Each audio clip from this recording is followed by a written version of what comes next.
rahvik mitmikmiljonid, üksainus Mulgimaa, üksainus Mulgimaa.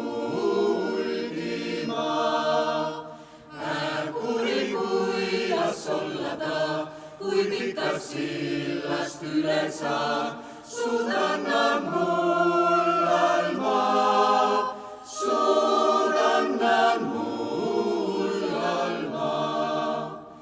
Ja ütte ainsa mõttekeel marida õhtu magame ja tõusu hommuku.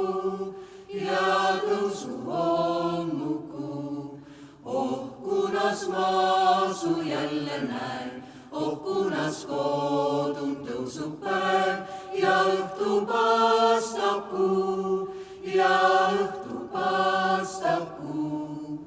On maailma ilman tuhandid ja rahvik mitmikmiljonid, üksainus Mulgimaa, üksainus Mulgimaa.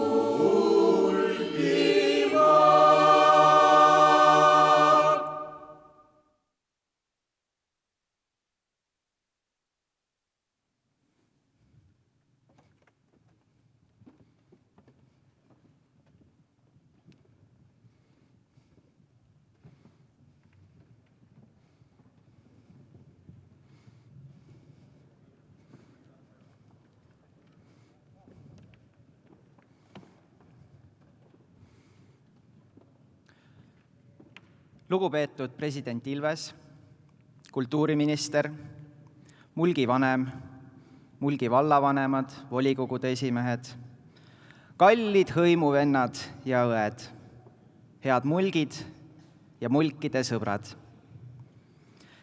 Tere tulemast Soome-Ugri kultuuripealinn Abja Paluoja 2021 lõpusündmusele, 13. Mulgi konverentsile. Ühtlasi tähistame täna ka Mulgi Kultuuriinstituudi 25. sünnipäeva. Mina olen teie tänase päeva juht, Johann Kristjan Konovalov. Lisaks meile kõigile siin saalis saab meid vaadata ka veebi vahendusel ja tänane ülekanne tõlgitakse otse nii inglise kui vene keelde.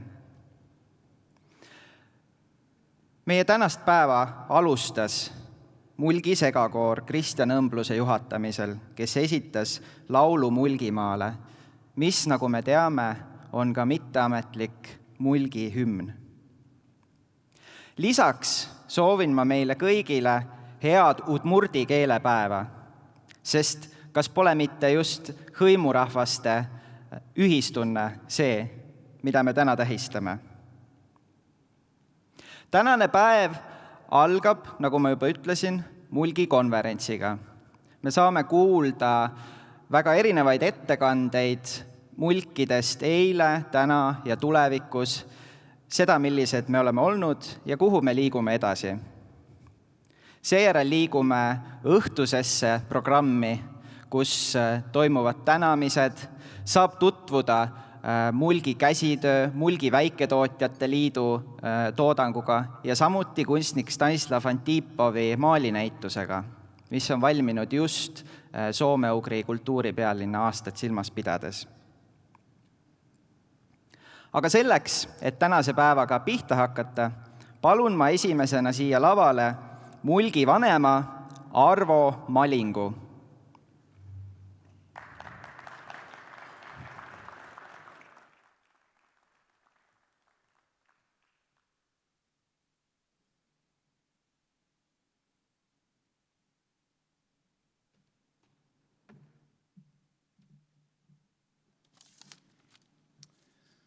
Austet president, kultuuriministri, kalli soome-ugri rahva, kes on siia saali kogunenu või vaatavad meid video vahendusel.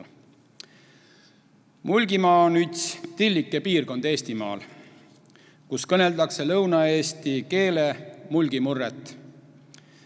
Me oleme nõnna tillikse, et vaevalt meid väljaspoolt Eestit täädakse. Esi oleme me uhke oma esivanemate töökuse ja edumeelsuse üle. Mulgi Kultuuriinstituudi 25 tegevusaasta jooksul oleme püüdnud üles saada Mulgi kuvandit, et see mede hääs ja mede enda sees vähempelt Eestis tööle hakkas. Samuti oleme me olnud väegede mures oma kiile ja kultuuri hääbumise osas. Inimese, kes veel mõistve mulgi kiilt vananeve ja side noortega, kes kiilt edasi kannas, väheneb. Kodunes kõnelda ja koolini õpetada tükati ainult õpetasse. Kuidas hoida väike keelt riigikeele kõrvan elun? Oleme ütsi, setod, võruks ja kihnlased, eesti riigikeele sehen. Me tehäs on riik tennu palju, projekte ja muidu avitenu. Aga ometi oleks rohkem vaja riigi tuge, et luua keskkonda ja olukordi, kus me pääs kõnelema oma murden, oma kiilen. Ja et me õpiks rohkem seda kiilt kasutame. See kõik tundus olevat mede mure siin Eestin. Aga liitudes soome-ugri kultuuripäälina liikumisega saime me aru, et see on paljude soome-ugri rahvi jaos lausa eluline küsimus. Nõnna muutus Tillik ja Mulgimaa olulises maailmajaos, sest ka meie otsime ja leiame teid, kuidas oma kiilt ja kultuuri ning samas vaatame maailma poole, et leida sealt hääd eeskuju ja tegevusi oma keele hoidmiseks. Mul on hää miil avada Mulgi konverents, kus me hakkame tämpe arutame, mida Mulgimaa saab anda maailmale ja mis on meil õppi maailmand. Lisas konverentsile on meil plaan maha pidada ka mede esindusorganisatsiooni 25. aastapäeva pidu ning lõputuses võtta kokku soome-ugri kultuuripealinna abjapaluja aasta. Nii et päev tuleb pikk. Soovin Kikele hääd konverentsi ja ütlen välja ka üte saladuse, et päeva lõpul on ka tort tellitu. Aitüma!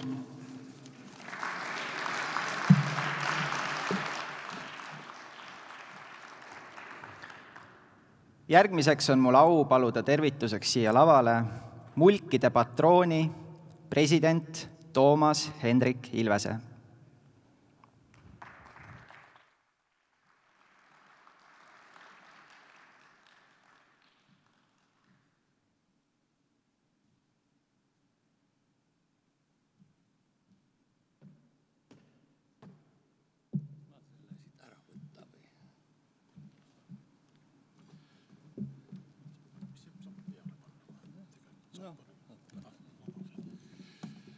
Tere päevast! Ma vabandan, et mul on siin arvuti, aga siin osa Mulgimaal on voolukatkestus. Täna me Elektrilevit, 3. maailma kvaliteediga teenused, 1. maailma kõige kõrgemate hindadega. Jah, aga vähemalt ma ei saanud välja trükkida, aga igal juhul tulin siis arvutiga. Me oleme ju digiriik. Igal juhul head sõbrad, head mulgid, head hõimuvelled, kes te olete täna siin, kes te vaatate interneti kaudu, kes te kuulete mu sõnu tõlke kaudu või otse.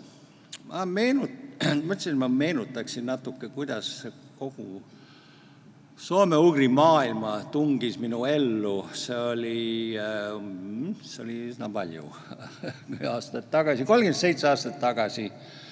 Ma sõitsin vennaga, kes oli siis üliõpilane, mina olin 30, sõitsime Viini, kus otsustasime sõita edasi Budapesti, mis tollal oli veel kommunistlik riik.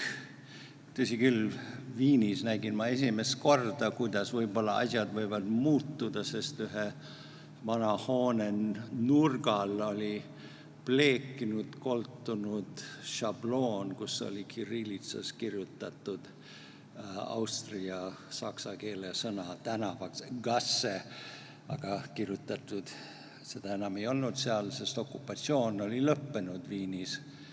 Ja mõtlesin, et on lootust võib-olla. Kui me sõitsime edasi Budapesti, siis saabusime sinna 1. mai paraadi ajal, mis oli huvitav elamus, ei olnud kunagi nii palju punaleppe näinud. Aga istusime seal kohvikus Donau ääres Pesti linnas ja keegi ei saksa ega inglise keelt ei rääkinud ja siis tärkas pähe idee, et kuna me oleme ülikooli juures, läheme külastame ülikooli, vaatame, kas me leiame üles soome-ugri kateedri ja seda me tegimegi. Ja läksime sinna, tuli vastu üks soomlanna, kes juhtis meid professor Gabor Beretski juurde, kes oli siis Budapesti ülikooli soome-ugri kateedri juhataja. Tollal oli ta minuvanune, praegu ei tea, mida ta arvas, et 2 sellist tüüpi olid tulnud põhiliselt Ameerikast ja mida me teeme seal. Aga ta soovitas kokku saada tema pojaga, Beretski Andrašiga, kes on olnud mitu aastat hiljem kaua aega meie aukonsul Ungaris.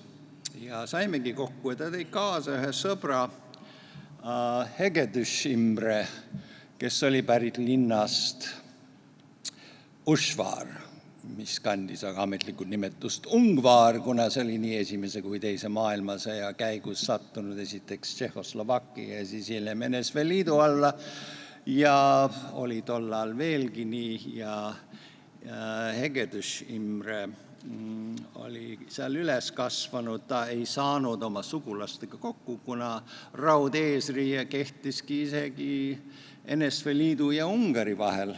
Ta oli nutikas poiss, sai aru, et ta saaks minna NSV Liidu sees siis Tartu ülikooli, mida ta tegigi, kosis seal ära endale ungarlanna ja siis abielu kaudu sattus lõpuks Budapesti oma rahvuskaaslaste juurde.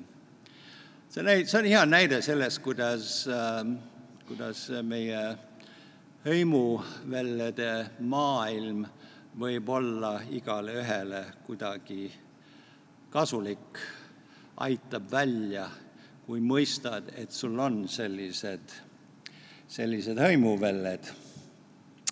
Ja kui me mõtleme siis selle peale, mina vähemalt hakkasin siis mõtlema, et milline imeline maailm, et kui me kõneleme soome-ugri keeli, siis meil on midagi, mis teeb meid eriliseks, aga mis ühendab meid ka, nii nagu Imre pääses Eesti kaudu oma kodumaale.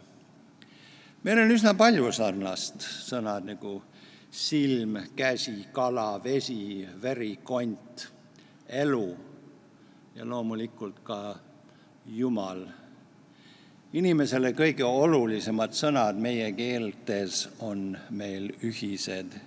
See on meie aluskultuur, mis on aastatuhandetega imbunud meie luudesse ja on sinna jäänud.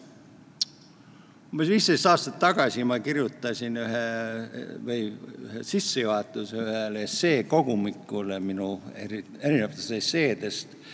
See oli professor Pušta Janos Debreceni ülikooli soome-ugri keelte professori tõlkinud need esseesid, aga palus sissejuhatavat esseed ja ma panin siis selle pealkirjaks Elav kala ujub vee all või kummimadrats, mis ungari keeles kõlab kui eleven hall uskal viis alat vagi kummimadrats.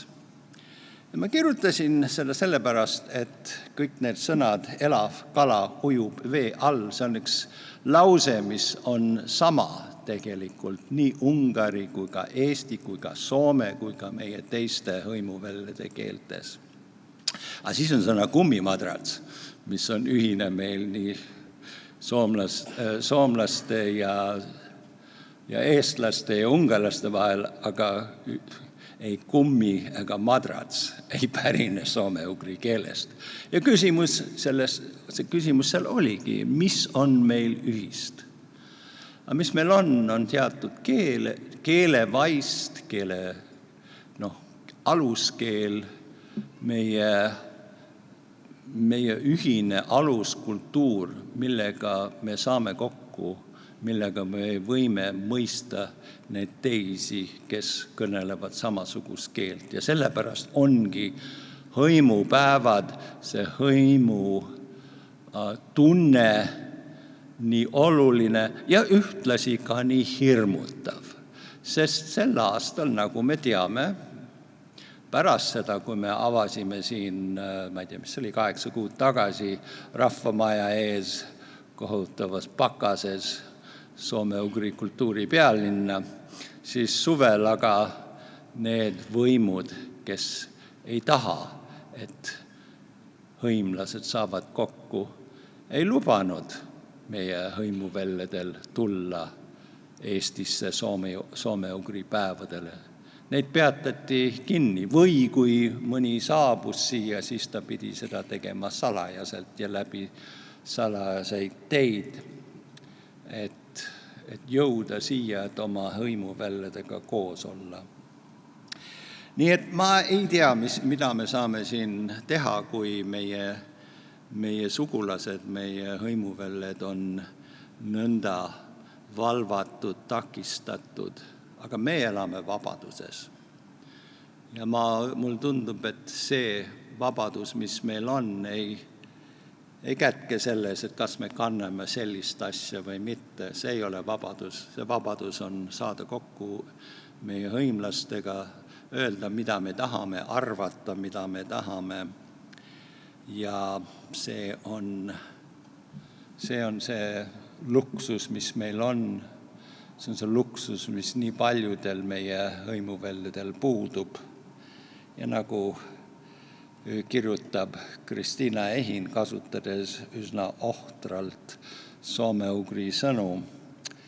Vabadus on haruldane kala, mida võrguga ei võta noodagi ei nopi ja kui saadki ta õnnekombel õnge otsa, pole ta enam see haruldane vabadus, mis on ta kinni püütu, siis on ta vang. Ilusaid hõimupäevi teile, aitäh teile!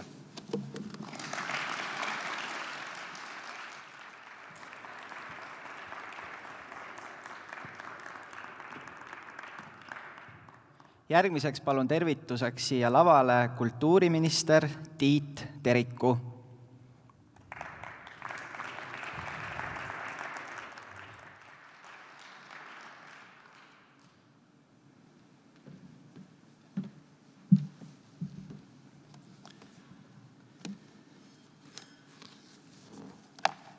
Austatud president Ilves, austatud Mulgi vanem, head Riigikogu liikmed, armsad omavalitsusjuhid, daamid, härrad, kallis rahvas.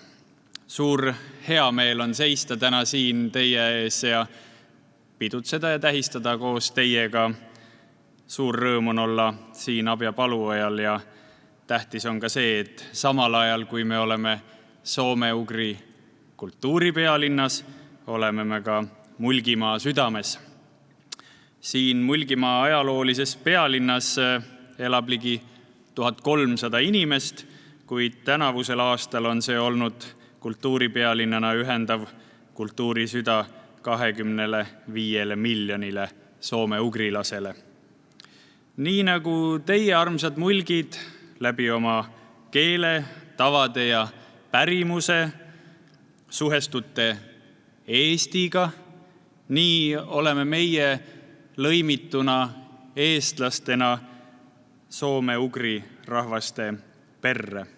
Just nimelt perre, see on suur pere, niivõrd unikaalse ja auväärse pereliikmeks olemine on suur au. Me ei ole ju ainuüksi mitte Läänemere soomlased oma kõige hilisemast kihist klassifitseerituna, vaid ikkagi ka soome-ugrilased. Ja siin tõepoolest erakordset aastat tähistades nii positiivses kui ka mõnevõrra negatiivses mõttes saab tegelikult ju rõõmu tunda sellest, et Mulgimaa on olnud paljude inspireerivate kohtumiste kohaks, andnud võimalust tutvuda siinse kultuuriga, murdekeelega, ajalooga. Ja seetõttu ma tahangi südamest tänada Mulgi Kultuuri Instituuti, Mulgimaa Arenduskoda ja samuti siinseid omavalitsusi, kes on küll eriilmeliste kultuurisündmuste korraldamise ja toetamise juures ääretult olulisel kohal. Kultuuripealinna aasta on meid kõiki ühendanud, innustanud tegema koostööd kultuuri vallas. Võtame kas või selle sama vaiba siin lava ees. Enam kui 400 inimese ühislooming, mis väga selgelt defineerib ka seda, mis on kultuur. Kultuur on kude, see kude, mis meid ühtepidi koos hoiab. Kui me mõtleme soome-ugrile ja läbi aegade, siis tegelikult oleme me ju olnud kokkutõmbumise kursil.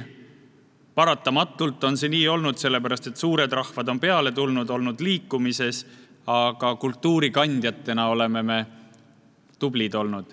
Kui siin enne avasõnu lausumist tuli juurtest juttu, siis mina heale Peetrile sain öelda seda, et minu isapoolsed juured on Hageri kihelkonnast, aga suur rõõm, et emapoolsed vanavanemad on võrokesed.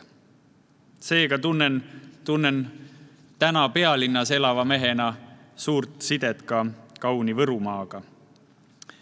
Armsad külalised, maailmas räägitakse umbes 7000 keelt, neist enam kui kolmandiku kõnelevaid põlisrahvaid on tänapäeval aga kindlasti oma keelega ohus. Tuleval aastal algab ÜRO poolt välja kuulutatud põlisrahvaste keelte dekaad, mis loodetavasti aitab ohustatud ja kaduvaid keeli tähelepanu all hoida ja kaitsta.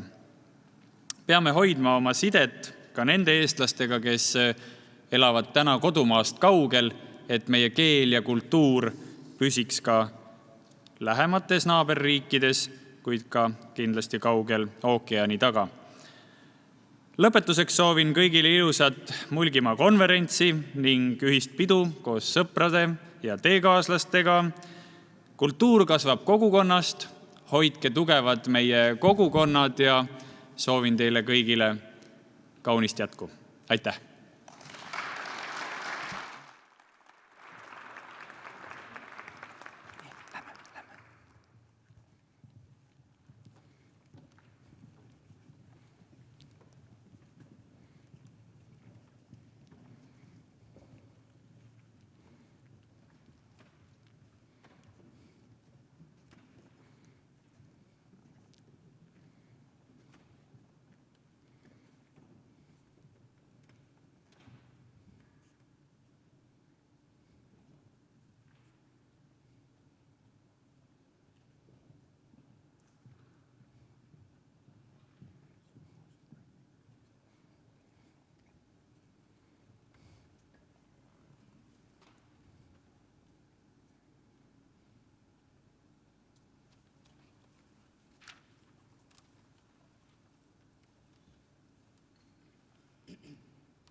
Taaskord suur tänu Mulgi segakoorile, kes esitas Uno Naissoo pala Mu kodu, mille on mulgi keelde pannud Kristi Ilves.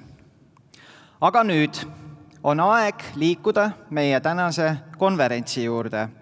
Pealkirjaga Mulgimaa maailmas, maailm Mulgimaal. Kõigepealt juhatan ma sisse ühe esineja, kes väga lootis täna siin olla, kes oli meiega ka Mulgi kultuuripealinna, soome-ugri kultuuripealinna avasündmusel veebruaris, kuid kes kahjuks pidi viimasel hetkel tänase esinemise ära ütlema, kuid kes on meile saatnud tänaseks videotervituse. Nii et palun siia ekraanile president Kersti Kaljulaid. Kallis abjapaluja rahvas, aeg on möödunud kiiresti. Sellest päevast, kui tsirk meie juurde lendas või siis teie juurde, abjapalujale, aga ma olin seal ja ma tahaksin ka täna olla teiega, kui tsirk lendab edasi Paiterekki Udmurtimaale. Tervitused ka udmurtidele ja kõikidele teistele soome-ugri rahvastele. Ei saa täna teiega olla, sest olen teises Euroopa otsas, aga tänapäeval õnneks on niimoodi, et me saame endast teha mitmeid koopiaid. Ja paraku on ka see aasta olnud selline, kus me olemegi olnud kohal pigem läbi väikeste aknaavade, läbi väikeste internetiakende. Aga mõnikord ka päriselt koos. Ja need hetked on jäänud eriliselt südamesse. Ma usun, et väga paljudele Eestimaa inimestele, väga paljud, kes on sellel aastal käinud abjapalujal, näinud uhket mulgikultuuri, mõelnud teistele Eesti väikestele kultuuridele ja keeltele, on hakanud tundma rohkem huvi ka meie enda murdekeelte vastu. On valmis neid õppima. Ma tahan väga tervitada kõiki neid lasteaia ja kooliõpetajaid, eriti Eesti lõunapoolsetes piirkondades, kes hoiavad elus ja arendavad kohalikku keelt ja kohalikku kultuuri. Ma tahaksin, et murdekeele tunnid oleksid kõikides Eestimaa nurkades, kus veel murdekeele kõnelejaid on. See on väga tähtis. Ja ma olen kindel, et teie külalised sellel suvel, sellel aastal on mõelnud selle peale, et miks ka mitte vaadata, missugune siis oli minu kodunurga keelekomme. Ma olen kindel, et kõik, kes on tulnud abjapalujale, kohtunud tsirguga, on ka mõelnud teistele soome-ugri rahvastele, kelle käekäik ei ole ju nii hea kui meil Eesti. Ainult 3 soome-ugri rahval on olnud õnne luua oma riik. Eestlased, soomlased ja ungarlased. Aga seda suurem on meie vastutus kõigi nende ees ja meie kohustus kõigi nende ees aidata ja toetada oma rahvakillu säilimise nimel kõiki teisi soome-ugri rahvaid. Teie olete seda teinud hästi. Teie olete seda teinud koos kõikide soome-ugri rahvastega, ulatades neile käe läbi tänapäevase tehnoloogia ja saates südamesoojust. Aitäh!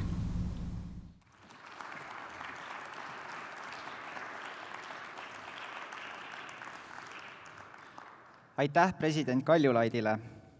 Kuid nüüd kutsun siia lavale inimese, kes on olnud Mulgi Kultuuriinstituudi loomise juures ja andnud suure panuse Mulgi kultuuri arengusse kogu taasiseseisvumisperioodi vältel.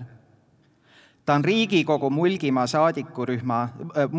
Riigikogu Mulgimaa toetusrühma esimees Helir-Valdor Seeder. Palun.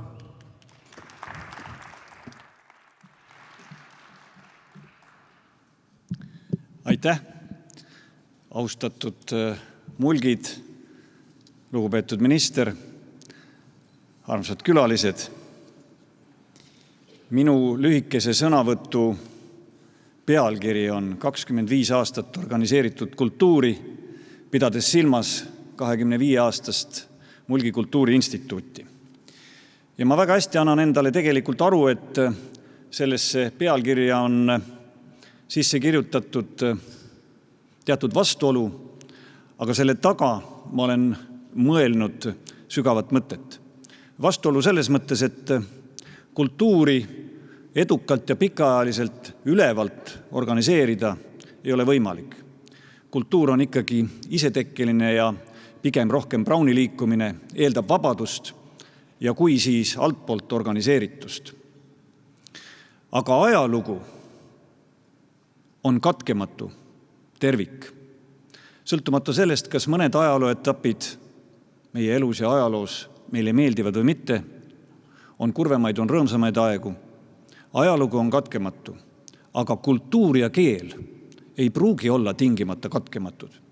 Ja see on see sõnum, mis võib-olla sellest pealkirjast võiksime tuletada ja välja mõelda ja mida ma täna tahan ka Mulgi Kultuuriinstituudi 25-aastase ajaloo jooksul, mitte peatudes väga pikalt ajaloos, aga jõudes ka tänapäeva ja mõeldes tulevikule välja öelda.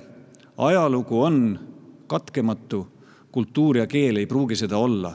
Kultuur ja keel vajavad siiski mingisugust organiseeritud keskkonda ja kaitset, olles ise altpoolt vabaduses organiseeruv. Ja kui me nüüd mõtleme Mulgi kultuurile, Mulgimaale, sellele piirkonnale siin, nendele inimestele, meie esivanematele, siis siin on ääretult suur kultuuri ja omariikluse iseolemise tahe ja kiht. Mõeldes Eesti riigile, mõeldes Eesti kultuurile, mõeldes meie riigieelsele ärkamisajale, Eesti riigi sünnile ja Eesti riigi esimesele iseseisvusperioodile. Kui palju on siit pärit kultuuriinimesi, riigitegelasi. Ja jõudes nüüd okupatsiooniaegadesse, teise maailmasõja eelsesse ja järgsesse aega, siis loomulikult sellel paksul kultuurikihil oli oma majanduslik baas ja ma julgeks öelda, et suurel määral Eesti maakapitalism sai alguse siit Mulgimaalt. Siin tekkisid jõukad Eesti rahvusest talud ja peremehed, aga siin tekkisid ka Eesti rahvusest sulased. Siin tekkisid erinevad klassid ja vastuolud ka nende klasside vahel. Ja kui me jõudsime teise maailmasõja eelsesse aega okupatsiooni ja mõtleme nendele küüditamistele ja järgnenud sündmustele, siis just see piirkond sai Eestimaal kõige rohkem kannatada. Siit küüditati kõige rohkem inimesi. Aga tutvudes ka arhiivimaterjalidega te näete, et siin oli ka väga palju pealekaebajaid. Siin oli ka väga palju vimma, mis ilmselt tuli ka sellest rahvuslikust klassidest, mis olid välja kujunenud ja kasvanud. Ja Nõukogude aja esimestel aastakümnetel vahetati suur osa sellest rahvast siit välja. Meenutuseks, et Abjas oli ju Viljandi maakonna ainus venekeelne põhikool. Lisaks Viljandi linnale. Kusagil mujal seda ei olnud. Ometigi mingisugust varasemat eeldust selleks ei olnud. Ja ma ei hakka rääkima pikalt seda ajalugu, kõik see on talletunud nendesse inimestesse, järeltulijatesse, aga seda järjepidevust on saanud kanda ja saab kanda ja seda kohalikku identiteeti saab hoida keel ja kultuur eelkõige. Mitte niivõrd see materiaalne keskkond, aga just nimelt keel ja kultuur, need traditsioonid, pärimused, rahvariided, laulud. See on see, mis aitab üle kanda kultuuri koos ajalooga. Ja nii me jõuamegi siis oma iseseisvuse taastamise perioodi 90. aastate keskele, kui Viljandi maavalitsusse astusid sisse 3 härrasmeest. Minu mälu järgi oli see 1995. aastal. Need olid Kaupo Ilmet,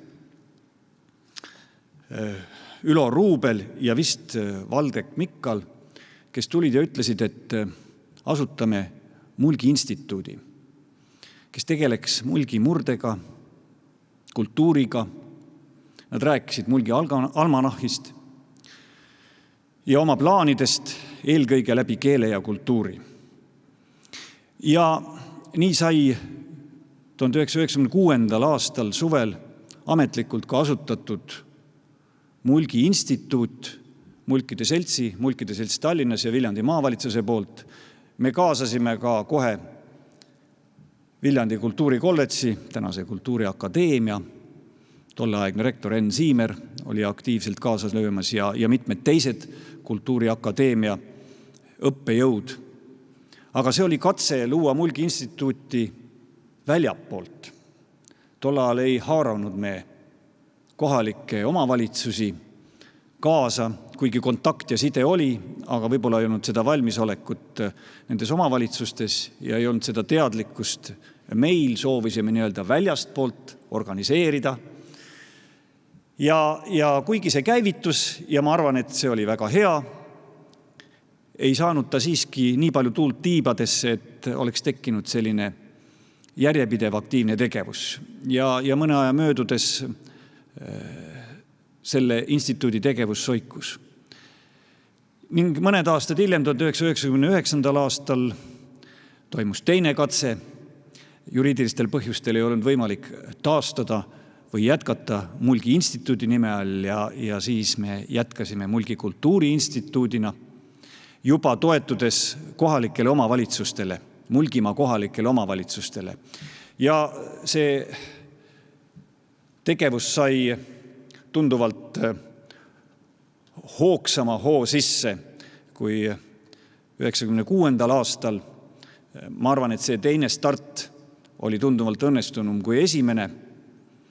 Ja ei hakka pikalt rääkima läbi seda 25 aastat, aga ma tahaks öelda, et selle Mulgi Kultuuriinstituudi selgroog ja vundament on ikkagi keel ja kultuur, traditsioonid, pärimused, mitte niivõrd see materiaalne keskkond.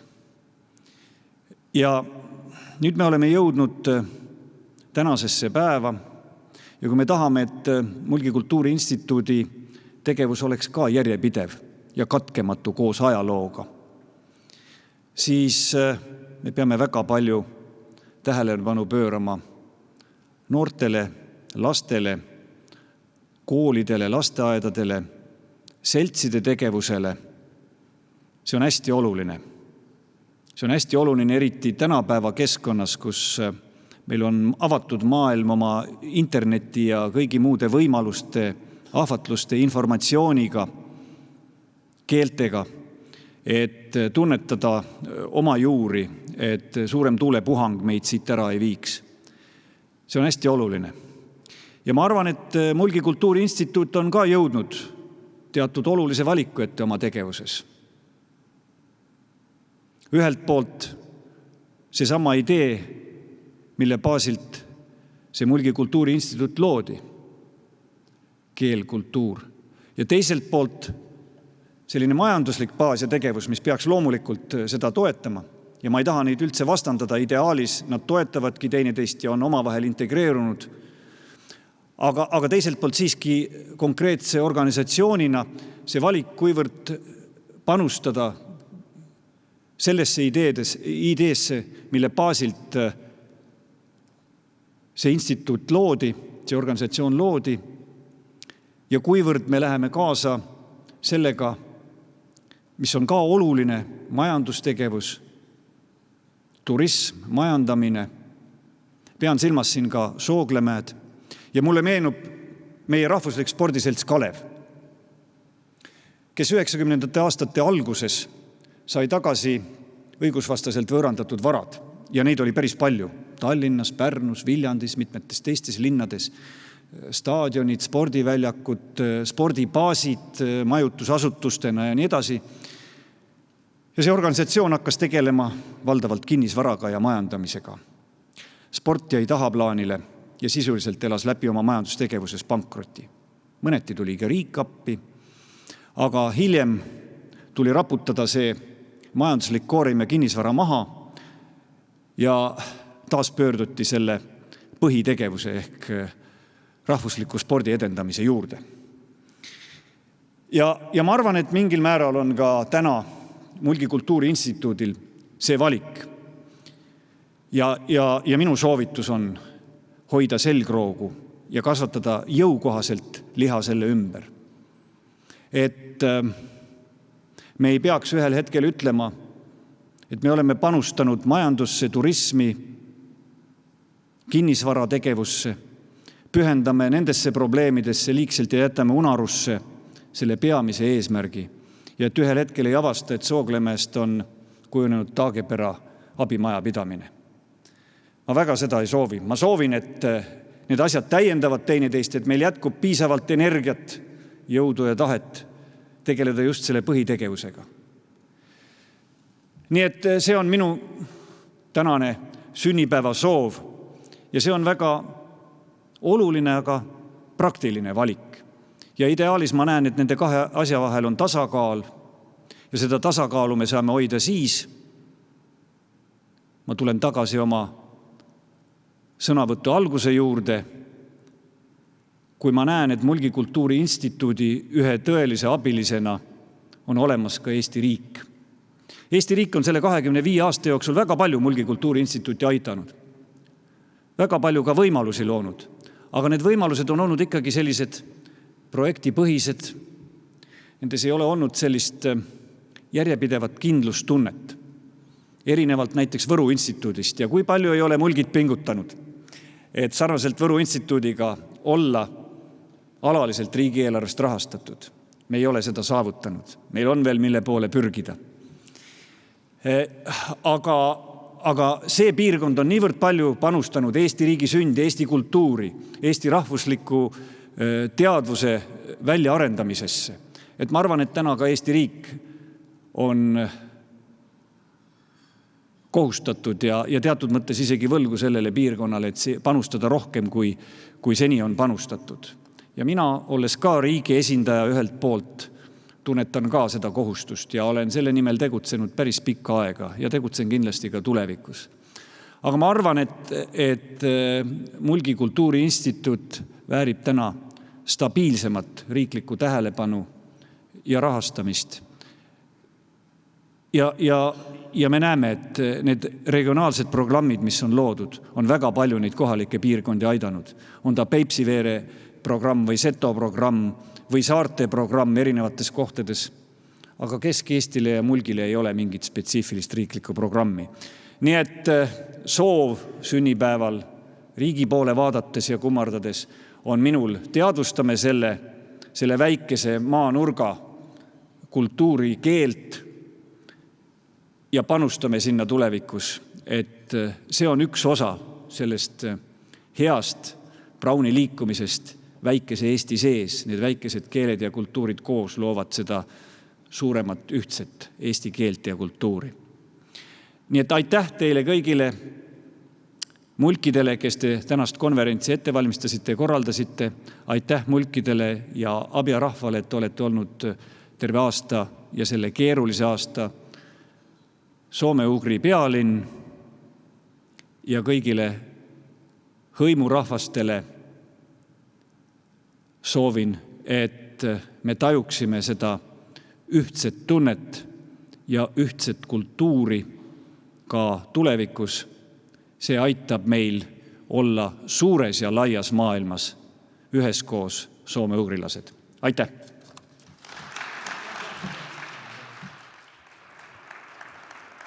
Aitäh, Helir-Valdor Seeder!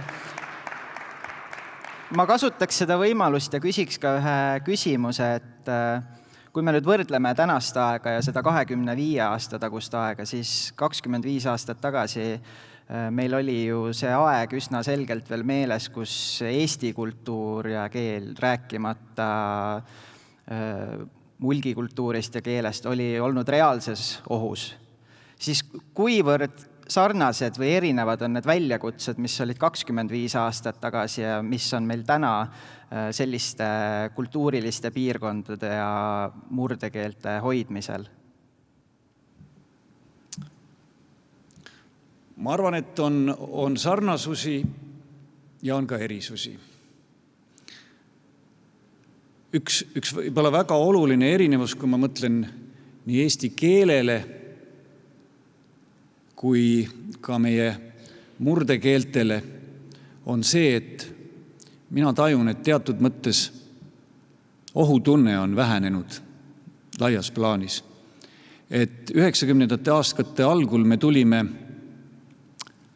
Nõukogude Liidust ja see põlvkond ja see kogemus oli veel väga värske ja elas meis endis, kuidas me oma keelt ja kultuuri ei saanud arendada. Ja seda tuli teha läbi lillede ja ridade vahelt ja me tajusime seda ohtu keelele ja kultuurile Eestis väga tugevalt. Siis tänapäeval justkui sellist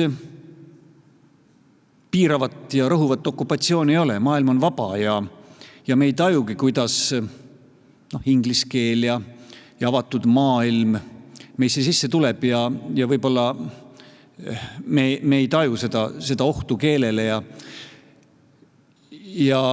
aastaid tagasi ma sattusin Peeter Tulvistega, kadunud Peeter Tulvistega, endise Tartu Ülikooli rektoriga Raekoja platsile ja sel hetkel, ma ei mäleta, mis aasta see oli Raekoja platsil ainult üks eestikeelne silt. See oli Rae apteek. Ülejäänud olid kõik Karl Friedrichid ja kõik muud asjad. Ja põhilised suveniirid, mis ümber Raekoja platsi olid matrjoškad. Siis me mõtlesime, et me oleme Eesti pealinna Raekoja platsi südames ja see peaks olema Eesti kultuurikeskus, et mida siis turistid siin näevad Eesti pärast, kus siin on eesti keel ja muud. Loomulikult ma lihtsustan ja liialdan natukene, aga see pani meid mõtlema. Nii et ma tahaks öelda, et üks erisus võib-olla küll on, et see ohutaju, olles vabas maailmas, on meil oma keele ja kultuuri arendamisel veidi teistsugune kui 25 aastat tagasi. Aga mis on ühine on see, et me oleme olemas. Me oleme olemas nii murdekeeltena ja me oleme olemas ka eesti keelena. Aitäh, see on ilus mõte, millega lõpetada. Aitäh.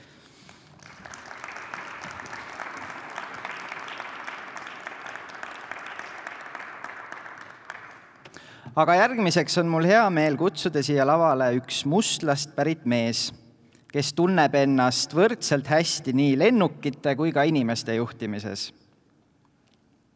Meile räägib Mulgimaa juurtega piloot ja ettevõtte Supersky tegevjuht Mart Lubi ja tema ettekanne nimi on Lennukalt maailma ja maailmast tagasi Mulgimaale. Mida õppida lennundusest? Palun, Mart Lubi.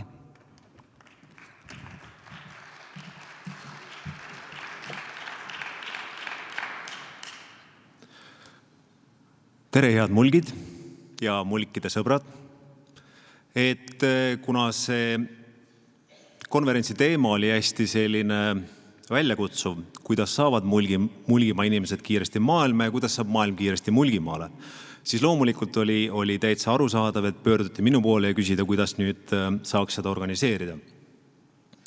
Ja siin olid võimalused, et kas proovida teile kiiresti selgitada, kuidas siis lendamine välja näeb ja kuidas see käib ja õpetada see kuidagi nii-öelda põhilised asjad selgeks või siis rääkida ja vaadata pisut nii-öelda, kuidas lennundus on arenenud ja mis seal on siis need protsessid ja asjad ja kuidas see võiks ühtida siis sellise ka Mulgimaale nii-öelda täna võib-olla selline väljakutse või idee või justkui nagu mingisuguse uue nii-öelda sellise asja otsimine, et kuidas äkki lennundusega seda ühtlustada.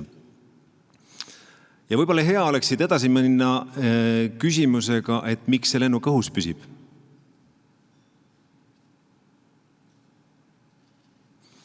Et me teame, et lennukil on olemas küljes tiivad, lennukil on saba, lennukil on mootorid, aga mis ta nii-öelda seal, mis seal ikkagi päriselt nii-öelda toimub? Miks ta seal õhus on? Et mingis mõttes need küsimused on inimestel olnud ju hästi pikka aega, et inimesed tahavad ikkagi seda, mida nii-öelda kõige lihtsamalt ei saa. Ja see nii-öelda võimalus inimestel siin õhku saada tuli ikkagi kätte üsna hiljuti, ehk siis pisut rohkem kui 100 aastat tagasi. Aga ta püsib seal õhus siis sellest tulenevalt, et tal on tiib küljes, tiib on ülevalt kumer ja seal on õhurõhkude vahe. Aga sellest tulenevalt oleks hea järgmine küsimus võib-olla, et kes on mulk? Muidugi on lihtne vastus, et mulk on see, kes elab Mulgimaal või on siis siin sündinud või siit pärit. Aga kes ta selline on? Mis teeb teda nii-öelda eriliseks või teistsuguseks võrreldes teistega? Või ka küsimus, mis on Mulgimaa? Et mis on siis see, mis eristab Mulgimaad teistest Võrumaast või Saaremaast või et kuidas oleks hästi lihtne nii-öelda seda nagu selgitada. Ma ka täna enne siia jõudes proovisin vestelda, küsida, et mis võiks olla need põhilised mõtted või asjad, mis nagu sellega kaasas käivad. Et kas siin võiks olla mingisugust paralleeli, kas või mingisuguse sellise piirkonnaga, nagu näiteks on Champagne ja Prantsusmaal.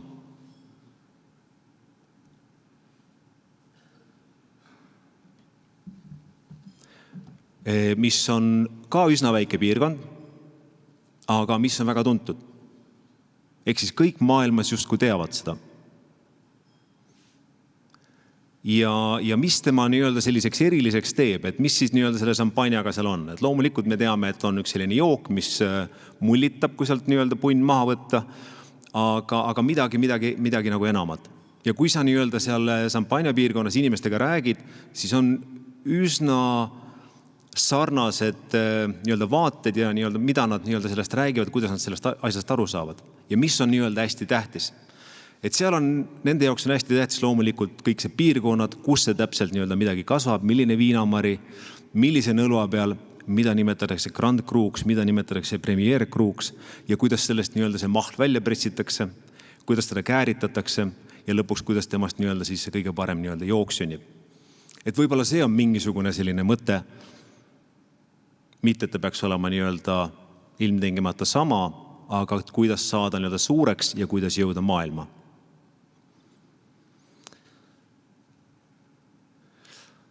Nagu me rääkisime, inimesed on unistanud lendamisest ja kuna me ise ei suuda lennata, meie nii-öelda lihased ei ole niivõrd tugevad ja võimsad veel, siis me peame kasutama abivahendid ja selleks me oleme leiutanud lennuki. Minu enda lugu seoses lendamisega loomulikult noore poisina tekkis ka selline mõte, et võiks saada lenduriks. Sest see tundus kuidagi nagu põnev. Olin mõned korrad lennanud ja see oli kuidagi selline, mis ikkagi jäi meelde ja järgmine kord just kui nii-öelda lendamine ette tuli, juba ikkagi nii-öelda ärevusest mõtlesid, mis ja kuidas. Kui ma jõudsin siis põhikooli viimasesse klassi, siis Mustla keskkoolis tuli kooli selline, kuidas neid nimetati, oli siis selline nii-öelda nagu ameti suunajad või kes aitasid nii-öelda suunata, kelleks sina võiksid saada. Ja kui ma ütlesin, et mina ta sooviks nagu piloodiks või lenduriks saada, siis öeldi, et jaa, see on nüüd muidugi selles mõttes hea mõte, aga ikkagi lendad liiga kõrgelt, et mõtleme nüüd ikkagi pisut niimoodi nagu neid asju, mis me nagu päriselt saame õppida. Ja ilmselt see olekski niimoodi nagu võib-olla, kui ikkagi noorele poisile see ikkagi nagu mõjub, vanem inimene ütleb, tundub autoriteet, teab, millest räägib, eks, mis siis mina. Kui 1990 tehti Nõo reaalgümnaasiumi juurde lennuklass, siis loomulikult kuulutasin edasi ja minu mõte, et kas sinna minna või mitte minna, ega ma ei oskagi täna öelda, et kas ma ise oleks ikkagi nagu julgenud seda sammu kõike peale seda teha või oli see ikkagi nii-öelda see tõukejõud minu isa, kes ütles, et loomulikult igal juhul tuleb minna ja proovida. Ja see kõik läks nii, nagu ta läks ja see kõik nii-öelda toimis ja õnnestus ja tuli välja, et valisingi õige ala. Aga teine paralleel siit, et need inimesed, kes selle kooli lõid, need olid 3 pilooti, Eesti soost pilooti kõik, kes veel siis nii-öelda nõukogude ajal omasid sellist julgust, omasid sellist vaadet, omasid nii-öelda kuidagi sellist tunnetust, et seda on vaja. Sellel hetkel, kui see kool loodi, ei olnud just kui üldse pilooti juurde vaja ja mingisugust nii-öelda nagu kõik vaatasid kuidagi, et see on mingisugune, ma ei tea, mida nad ometi nagu mõtlevad. Miks seda vaja teha on? Kaasa arvatud nii-öelda kõige suuremad pessimistid olid need siis sektori enda piloodid ja nii edasi, kes arvasid, et see on täiesti mõttetu üritus. Aga neile oli nii-öelda see nägemus, et seda on vaja ja nad tegid selle ära. See läks ellu ja sellest tulenevalt sellest on välja kasvanud tänaseks Lennuakadeemia. See on sisuliselt kogu Eesti lennundus alus nii-öelda vundament, mis sealt tuleb. Ja lihtsalt nii-öelda seda, kuidas inimestel oli idee, oli mõte ja nad viisid selle ellu. Et see on selline nii-öelda ikka selline väga võimas sisemine nii-öelda tung või väga võimas sisemine nii-öelda nagu jõud, mis paneb inimesi niipidi liikuma. Et võib-olla midagi sarnast, kui ma nii-öelda vaatasin ka seda Mulgi konverentsi ja kõike seda, mis on siin Abjapaluja olnud siis Mulgimaa justkui pealinn ja just selle siis Soome-Ugri pealinn, et ka sellisel ajal, nagu me täna, kus on olnud siis viirused ja kõik muud asjad, et seda on suudetud niimoodi ellu viia ja kõik need sündmused on aset leidnud ja kõik see on nii-öelda edukalt läinud, et võib-olla siin ka suur aplaus Avele.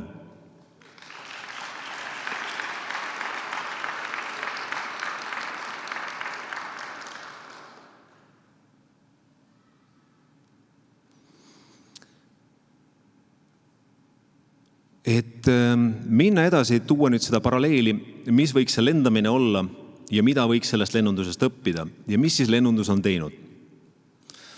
Hästi lihtsalt öeldes, meil on olemas seal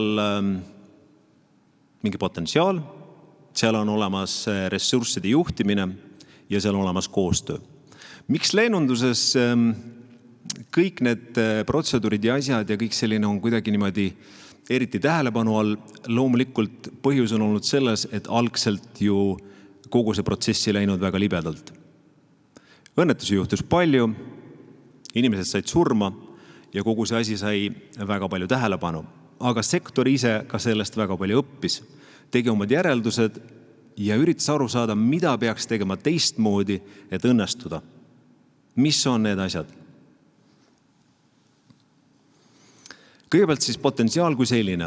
Meil on olemas lennuk, nagu me rääkisime, ega ise me nagu ei saa siin õhku.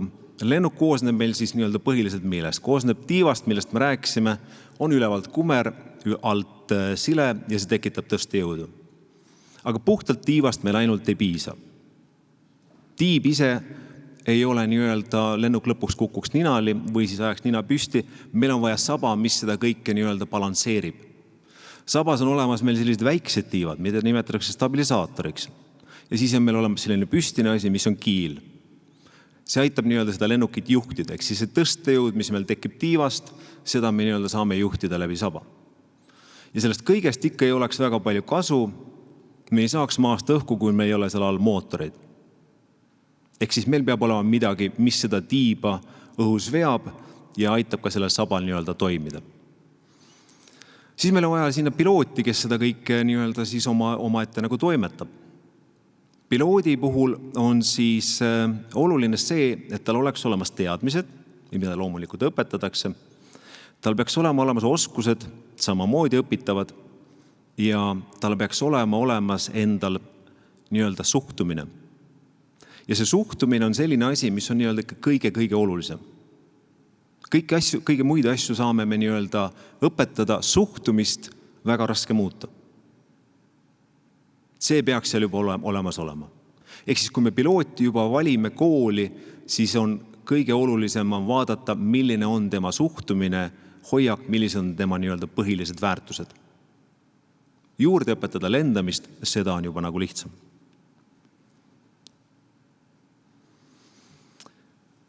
Kuidas me seda lendamist siis nagu teeme ja kuidas me neid ressursse siis juhime?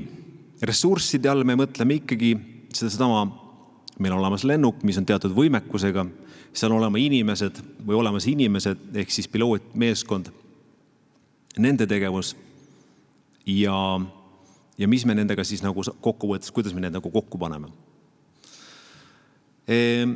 Tehnika üldjuhul ikkagi täna on juba selline, mis toimib ikkagi väga-väga hästi ja on väga nii-öelda siis võiks öelda ikkagi nagu lollikindel ja loomulikult on teda ka väga palju arendatud, nii et ta oleks ohutu ja turvaline. Inimene kipub olema ikkagi see, kes eksib ja teeb vigu. Ja mis me sellega saame teha? Kas me saame kuidagi inimesele öelda, ära tee enam vigu? Ei saa. Inimene on oma loomult selline, kes eksib ja teeb vigu, eriti kui aeg on piiratud. Ja aeg on piiratud sellepärast, et lennuk lendab kiiresti. Ja ta peab lendama kiiresti sellepärast, et muidu ta lihtsalt ei püsiks seal õhus. Ja loomulikult lõppkokkuvõttes, kas on see põhjus, miks me tahame kasutada, sellepärast, et me tahame kiiresti kuhugile kohale jõuda. Et saada hakkama selle inimesega ja tema nii-öelda nende vigade ja eksimustega, siis me oleme välja mõelnud, et seal peaks olema mingisugused kindlad standardsed protseduurid. Ehk siis kõik protseduurid alates õhkutõusust kuni maandumiseni on kirja pandud ja täpselt detailini lahti selgitatud, et kõik inimesed teaksid, kuidas see nagu käib. Kõik inimesed, ma mõtlen siis piloote konkreetselt. Ja kui nüüd üks tahaks teha midagi teistmoodi, siis teine saab aru, et see ei käi päris nii ja segab vahele. Kui tahab midagi muuta, siis ta peaks teist enne sellest informeerima. Kui muudetakse lennuki kõrgust, lennuki kiirust, siis ka alati sellest teist informeeritakse ja öeldakse. Mitte lihtsalt, et keeratakse nupust ja kuskil midagi hakkab juhtuma. Meil on olemas kokku lepitud limiidid. Mis need sellised on? On olemas mingisugused kindlad kriteeriumist, kust peab olema täidetud teatud tingimused. Kui need tingimusi ei ole, siis sealt edasi minna ei saa.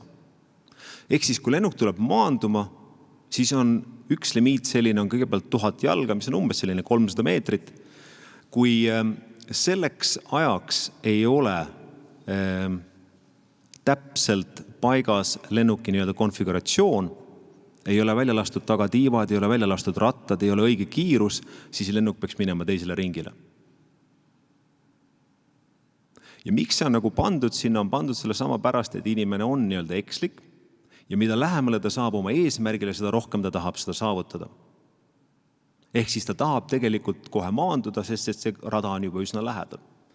Järgmine kriteerium veel allapoole tulles on miinimumkõrgus, kust peaks kindlasti rada nägema. Ja kui sealt rada ei näe, siis jällegi peaks minema teisele ringile, mitte nii-öelda maanduma, sest see ohutus ei ole tagatud. Ja kui nüüd üks ei taha minna, siis peaks teine kindlasti selle soorituse tegema.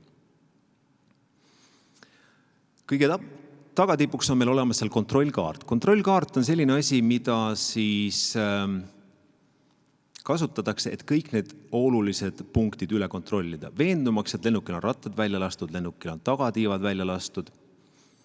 Ja kuigi see kõik on nii-öelda tehakse iga päev ja võib-olla ka mitmeid kordi, kui on aeg piiratud, on suurendatud stressisituatsioon, siis inimesed eksivad, inimesed unustavad, isegi kui nad on neid teinud nii-öelda liigutusi 1000 kordi.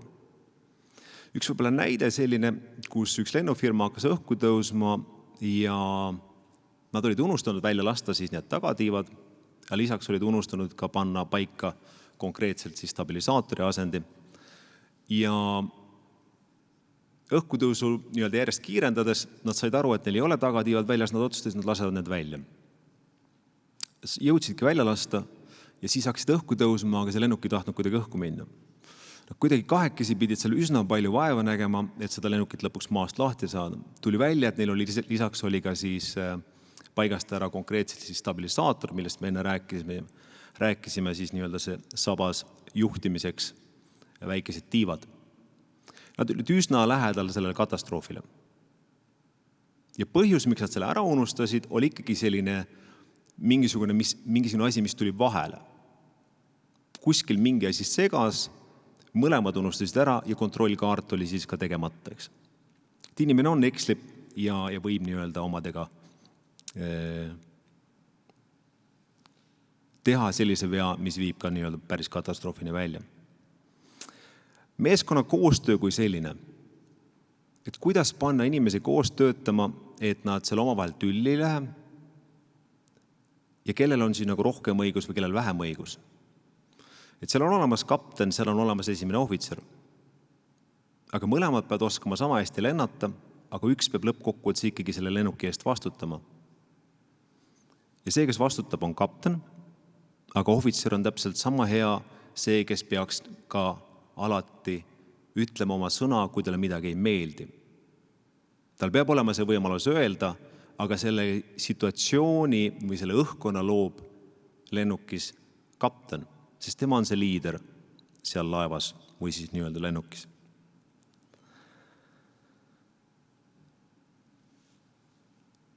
Kõik väiksemadki nii-öelda siis detailid on kriitilise tähtsusega, nagu me rääkisime.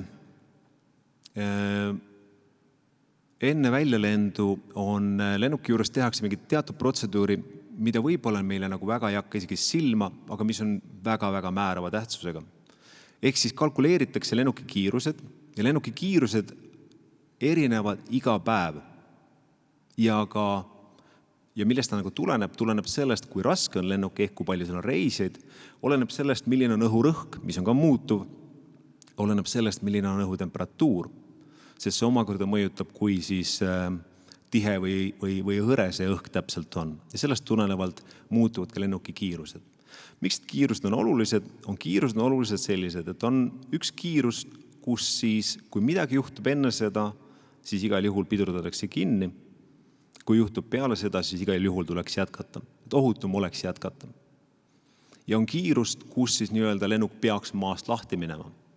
Ja kui see on valesti kalkuleeritud, siis jällegi võib juhtuda selline asi, nagu juhtus siin lähiriigis küll juba aastaid tagasi, kus oli eksitud lennuki kaaluga, see kiirus oli vale ja kui üritati õhku tõusta, siis see lennuk lihtsalt ei läinud maast lahti. Piloot otsustas katkestada. Lennuk jäi loomulikult terveks, inimesed kõik hästi, aga lennuki pidurid kuumenesid niimoodi üle, et kõik need ka telik kaasa arvatud tuli välja vahetada, eks kulud päris suured. Kütuse planeerimine enne väljalendu. See on siis selline asi, kus on vaja kütust, et lennata sihtpunkti, on vaja kütust, et sihtpunktis, kui see ilm ei sobi või see rada mingil põhjusel on kinni, oleks võimalik lennata tagavaralennuväljal maanduda ja kui enne tagavaralennuväljale jõudes, kas seal on mingisugune takistus, siis oleks seal võimalik pool tundi oodata.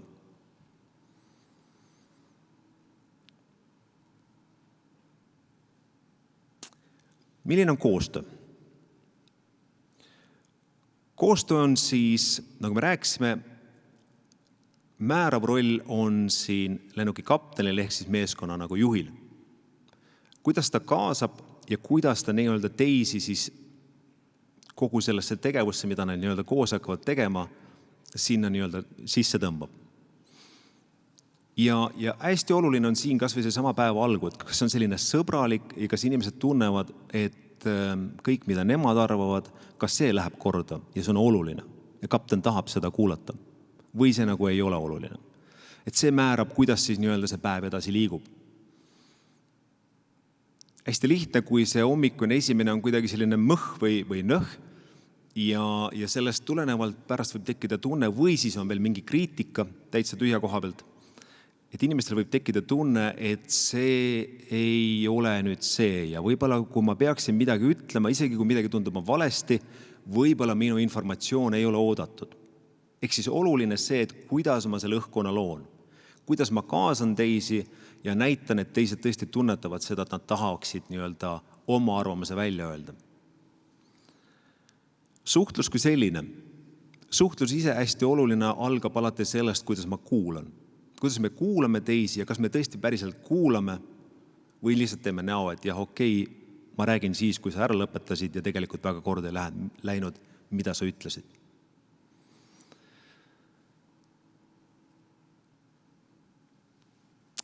Mulgimaa maailmas ja maailm mulgimaal. Jõudes tagasi sinna, kust me alustasime, et mis võiks olla see, võib-olla see tiib, mis tekitaks seda õhkutõusu või tõstejõudu, idee kui selline, mulgimaal nii-öelda tulevikus. Mis võiks võib-olla olla see saba või tüür, millega seda nii-öelda siis seda ideed juhtida täpselt selles õiges suunas. Ja mis oleks võib-olla see ressurss või siis mitte ressurss, aga siis selline, võib ka ressurss öelda, mootor, mis siis omakorda seda asja edasi veaks. Ja et seal oleks seda jõudu ja nagu minekut.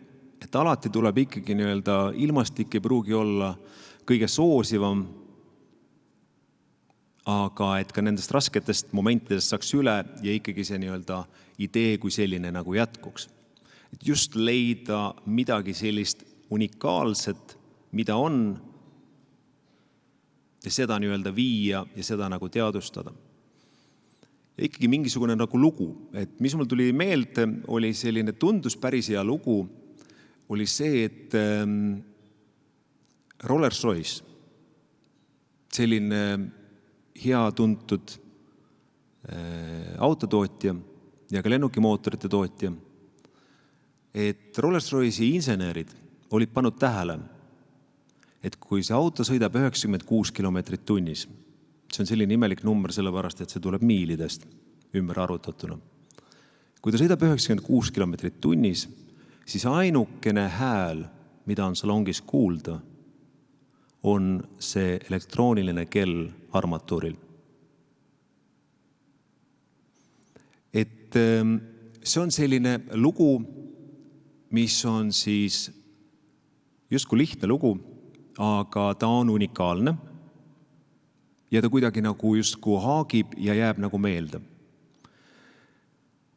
Siis tahaksin soovida teile selle idee või narratiivi, mis iganes me teda nimetame, leidmise, et kas see Mulgimaa võiks olla selline midagi nagu hariduse mõttes, midagi unikaalset ja erilist, mis see suunda leida, kas see on matemaatika või see on füüsika või see on mingisugune muu asi. Igal juhul head konverentsi jätku, kõige paremat. Palun korraks lavale. Tekkis sinu ettekannet kuulates selline küsimus, et kas sinu kogemuses inimesi on kergem juhtida sellises keskkonnas, kus on nagu väga standardiseeritud protseduurid ja ideaaloludes võib-olla sellist loovust liiga palju kasutama ei peagi, või just sellises keskkonnas, mis ootab väga palju sellist loovust, asjade ümbermõtlemist, uuesti sõnastamist, nagu seda võiks olla ühe sellise kultuurilise piirkonna juhtimine?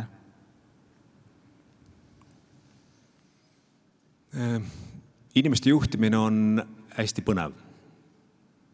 Nii selles standardses kui ka mittestandardses olukorras. Et ega kogu selle lennunduse piloodid, ega nemad on ka käinud läbi sellise arengu ja ega seda hea meelega keegi pole tahtnud vastu võtta.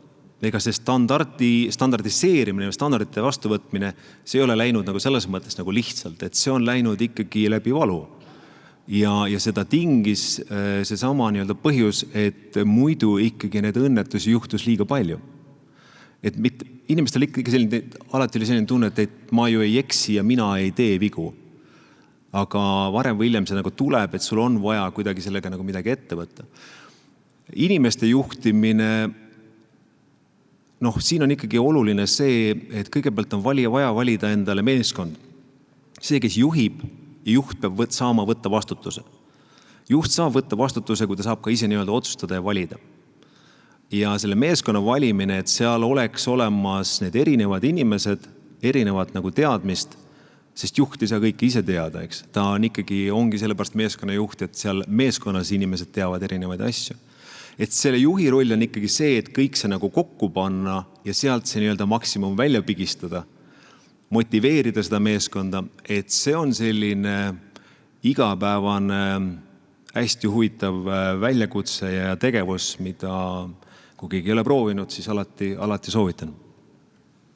Aga aitäh, Mart Lubi!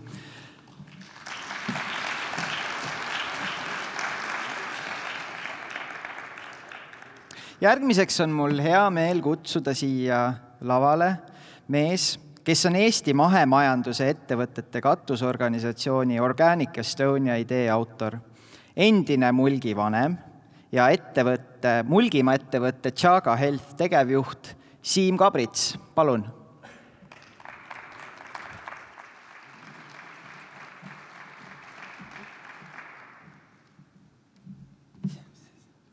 Et kallid mulgid, head Mulgi konverentsist osavõtjad.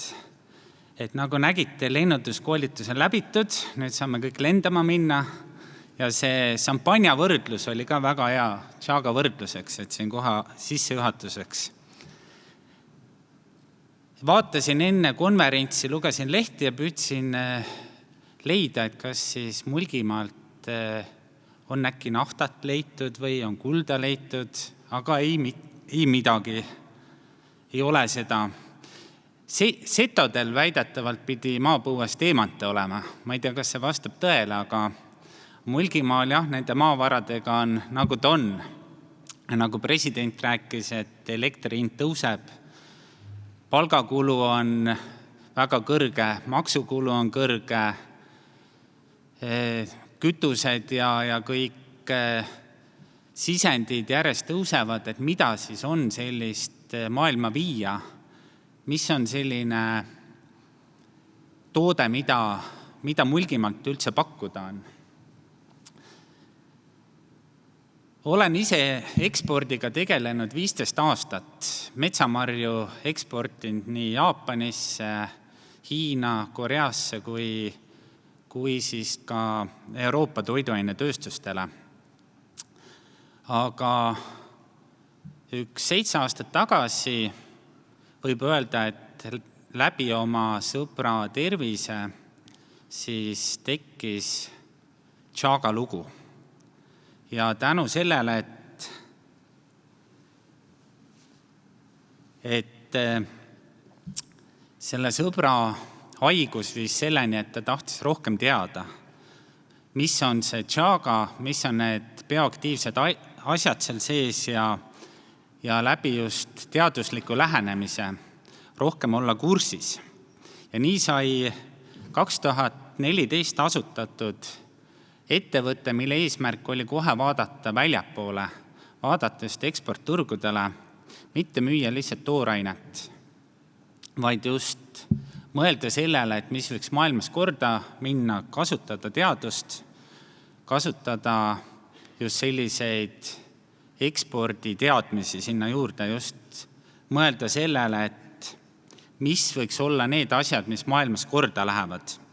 Ja sai panda paika põhimõtted, et see sama 100-aastane Mulgimaalt pärit eliksiiri retsept, et seda väärindada, et kasutada selleks erinevaid maailma tippteadusasutusi ja kasutada ära seda roheinnovatsiooni tõusu, mõelda sinna juurde ka neid tervisealaseid väiteid, et see toode oleks võimalikult väärtuslik.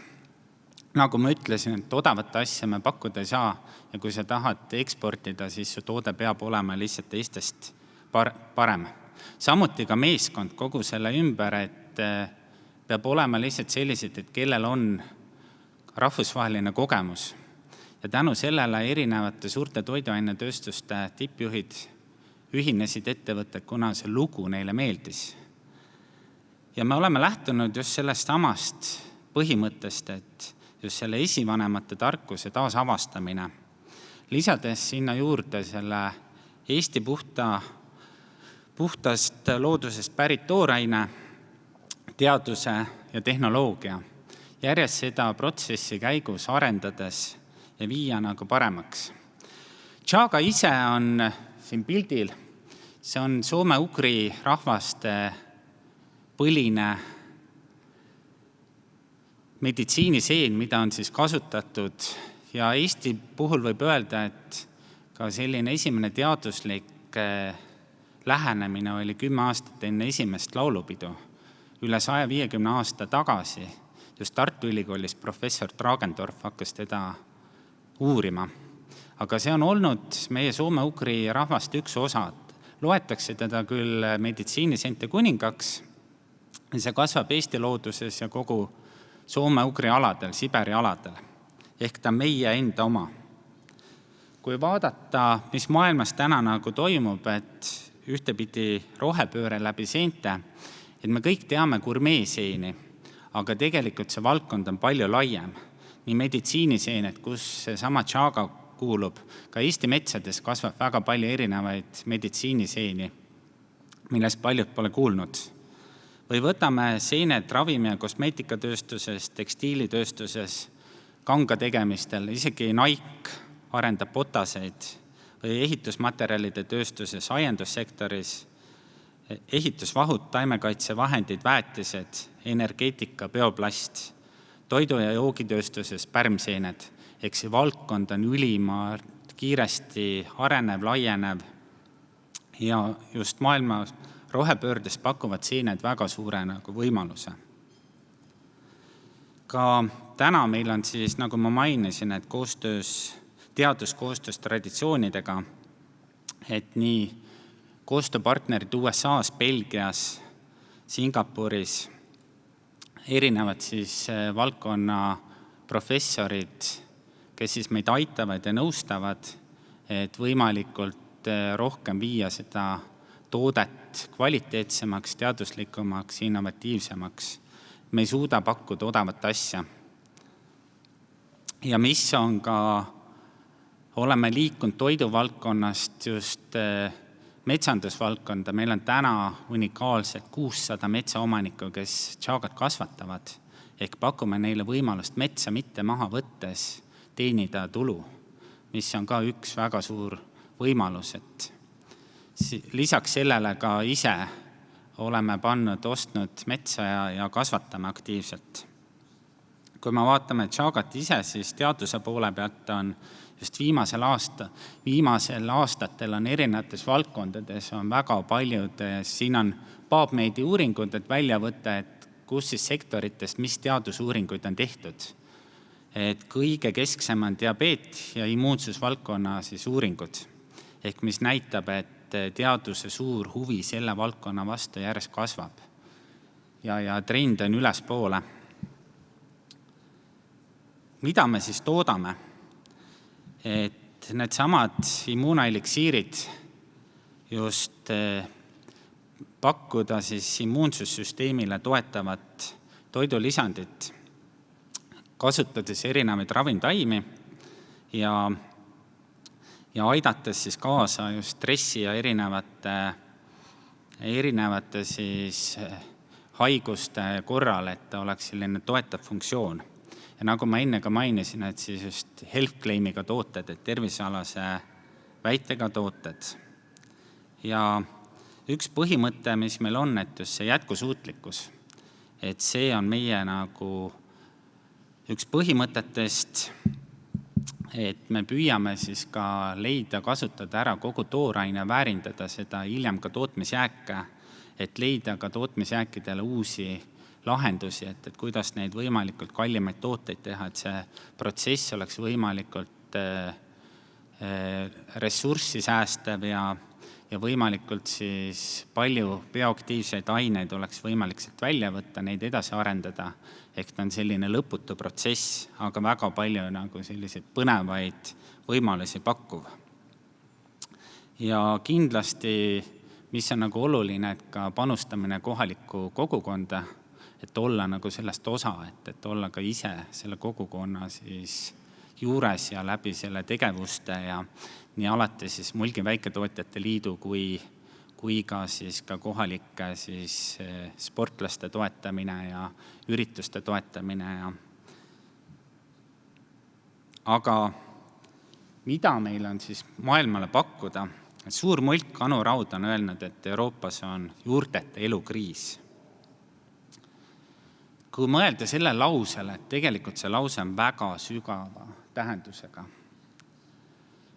Et inimesed ei taju, kust nad pärit on, kes nad on, just selline identiteedita elu. Mulkidel on pakkuda lugusid. Meil on näiteid oma inimeste suurest mõtlemisest, innustavaid, ettevaatavaid ja strateegiliselt mõtlevaid. Just Mulgimaa mees Barclay de Tolly, kes oli liitlasvägede juhina, alistas kunagi maailma oma aja kõige kuulsama väejuhi, võitmatuna tundud Napoleoni. Just see näide, et kus liitlasvägede tsaari Vene, Preisi, Austria-Ungari juhina ta suutis mõelda laiemalt, suuremalt, julges teha otsuseid, mis sellel ajal läksid kogu ühiskonnale vastu olla ebapopulaarne. Just see suur strateegiline mõtteviis, et sõda võita ilma ühtegi lahingut võitmata, on hea näide tänases maailmas, kus me kipume lahinguid võitma. Hea näide on alles Afganistani sõda, kus liitlasväed sisuliselt võitsid kõik lahingud, aga kaotasid ikka sõja. Või see sama viirusega võitlemine, mis meil täna on. Mõtleme strateegiliselt, mõtleme suuremalt.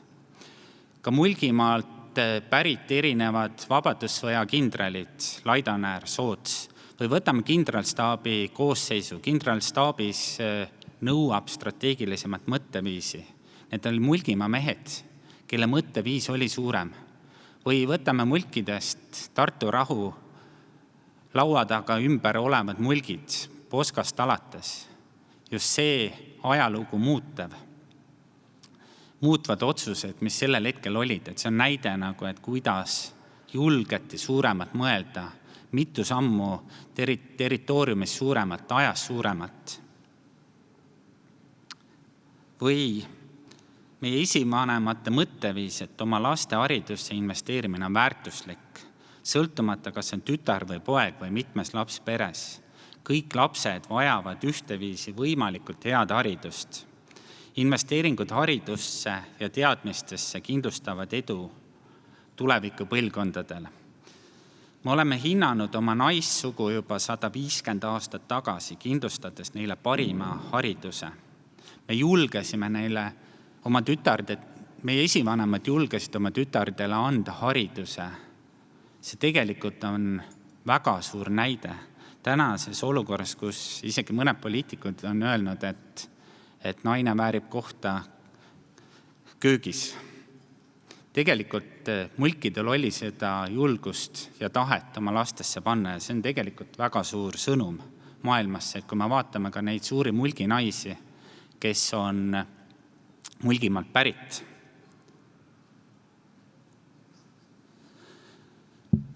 Samuti oma juurte taasavastamine, julgete eksponeerimine. Või võtame selle sama Sooglamäe elamuskeskuse, mis on valmimas. See sama julgus, et see teha. Et ma olen selle protsessi juures olnud, et nende omavalitsusjuhid, need volikogu liikmed, kes selle otsuse tegid, see oli julgus tulevikku mõelda. See ei olnud lihtne väike kinnisvaraprojekt, vaid see tegelikult on väga suur samm Mulgimaa jaoks. Et kokkuliitmise jaoks, et see töö, mis on viimasel ajal tehtud just selle Mulgi Kultuuriinstituudi juhtide poolt, et väga suur samm, väga suur tunnustus. Et julgus eristuda, julgus teha midagi suuremalt.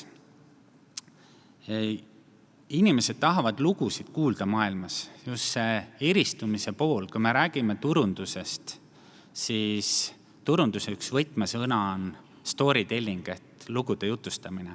Kui me mõtleme toodetest, toodete lisaväärtusest, seda lisaväärtust on kõige lihtsam on anda juurde läbi turunduse. Turunduse osa on järjest kasvav. Üksinda turundades ettevõttele on jube keeruline. Mulgimaal on neid lugusid, väga palju lugusid ja inimeste huvi lugude vastu järjest rohkem kasvab. Ma olen nõus, et sellega, et inimeste huvi reisida just Eestis sees ja kuulda neid erinevate piirkondade lugusid. See on see võti, tutvustada seda piirkonda, eristuda.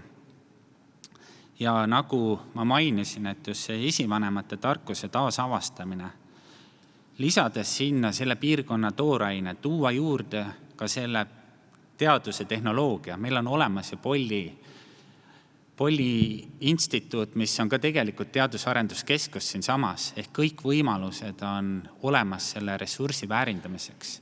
Superpiirkond, supervõimalused. Ja tegelikult on maailma valla. Kõige suuremad kahju teevad meie enda mõtlemine, piiridest mõtlemine. Ehk me peame mõtlema piiridest välja. Chaga puhul on ka hea näide, tegelikult on ju algus oli nullist. Täiesti eraldi sektor, nullist sektor. Ei olnud sellist toodet nagu Chaga eliksiiri. Sükest asja ei eksisteerinud. Sükest kaubagrupp ei olnud. Täna on see poodides on üks kiiresti kasvavaid valdkondasid. Ta on enamuses Eesti kettides 20 maailma riigis Austraaliast Islandini välja, kus me seda toodet pakume, neid tooteid tuleb järjest juurde. See on üks näide ja inspiratsioon meie oma loodusest, kuidas on võimalik midagi teha. Ja selle aasta lõpus on ligi 40 inimest kogu Chaga grupis, mis on ka näide tegelikult 7 aastaga, väga kiire areng. Ja ettevõte kindlasti areneb edasi ja püüab julgustada ka teisi ettevõtjaid vaatama ka väljapoole. Midagi teha ei ole, et Eesti on tubli riik, aga meil on 1,3 miljonit tarbijat, sellega väga kaugele ei jõua. Me peame vaatama suuremalt ja välja, me peame minema suurtele turgudele. Ka meie suured lood, Mulgimaalt suured pärit inimesed, et nad on eelkõige liikunud väljapoole, see vaade on väljapoole. Et me võime siin Viljandi turul müüa, võime Tartus müüa, aga sellega väga kaugele ei sõida. Kui me tahame maailma jõuda, siis me peame vaatama suuremalt. Ja mul on hea meel, et täna on selline ajalooline moment, mis maailmas toimub ja koha peal ma kiidan tegelikult nii Avet kui ka Mulgi Kultuuriinstituudi kogu seda meeskonda, omavalitsusjuhte, et see soome-ugri pealinna asi siia toodi. See on ka tegelikult julgus, see on suurelt mõtlemine. See on tegelikult väga võimas, aitäh selle eest. Aga aitäh!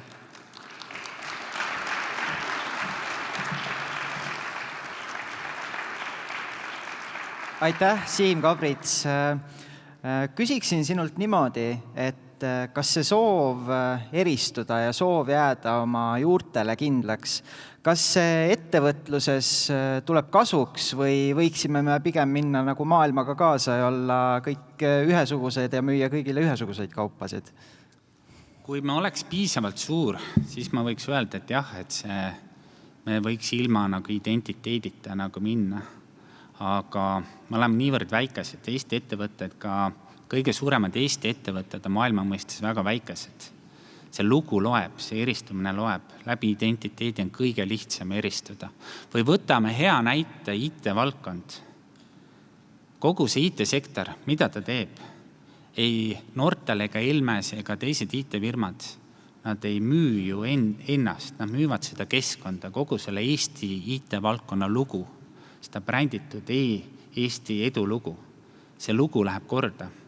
Et kui me samamoodi suudaks ka teistes valdkondades seda lugu, edulugu müüa, et tõsta välja selle konkurentsipunkti sellest piirkonnast välja, et me ei ole tegelikult ju konkurendid omavahel, aga me kipume omavahel konkureerima ja ennast odavalt maha müüma.